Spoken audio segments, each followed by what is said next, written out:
पहले मैं आपको बताना चाहूंगा, दिल्ली से एक बड़ी खबर आ रही है। कांग्रेस के चेहरे के तौर पर आपने गौरव वल्लभ को पिछले दिनों देखा था, काफी वक्त उन्हें देखते रहे होंगे आप, जब अक्सर वो टीवी डिबेट वगैरह में हिस्सा लिया करते थे, लेकिन अब वो बीजेपी में शामिल हो रहे हैं।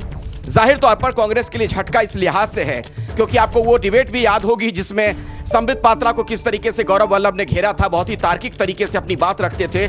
जमशेदपुर से साल 2019 में लोकसभा का चुनाव उन्होंने लड़ा था, उदयपुर से भी राजस्थान विधानसभा के चुनाव के दौरान वो कांग्रेस के कैंडिडेट थे, लेकिन अब उन्होंने बीजेपी का दामन थाम लिया है। तो गौरव वल्लभ भी चले भारतीय जनता पार्टी में, तो जाहिर तौर पर कांग्रेस के लिए इसे एक झटके के तौर पर देखा जा रहा है। तस्वीरें भी हम आपको दिखा रहे हैं, एक बार फिर से मैं आपको बता दूं, दरअसल गौरव वल्लभ ने कई अहम बातें कहते हुए कांग्रेस छोड़ दी। उनका कहना था कि मैं सनातन विरोधी नारे नहीं लगा सकता। बाकायदा एक चिट्ठी उन्होंने लिखी थी मल्लिकार्जुन खड़गे को, जिसमें इन बातों का उन्होंने जिक्र किया था।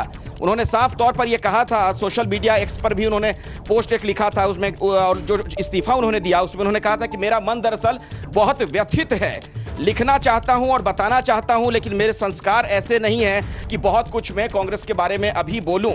कांग्रेस पार्टी आज जिस प्रकार से दिशाहीन होकर आगे बढ़ रही है, उससे मैं खुद को सहज महसूस नहीं कर पा रहा।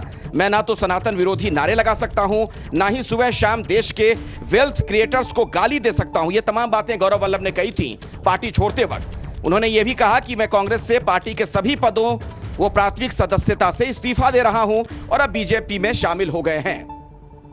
तो गौरव वल्लभ भारतीय जनता पार्टी में कांग्रेस के एक जाने पहचाने चेहरे के तौर पर अक्सर आपने उन्हें देखा, जिस तरीके से टीवी डिबेट में हिस्सा लिया करते थे, तार्किक तरीके से अपनी बातें रखा करते थे। तो कांग्रेस के लिए जाहिर तौर पर चुनाव के वक्त ये झटका तो है ही, हालांकि इसका वोटों के संदर्भ में कितना फायदा बीजेपी को होगा ये तो वक्त ही बताएगा, क्योंकि दो जो चुनाव लड़े गौरव वल्लभ ने पिछले दिनों में, वो दोनों चुनाव वो हार गए थे, विधानसभा वाला भी और लोकसभा वाला भी।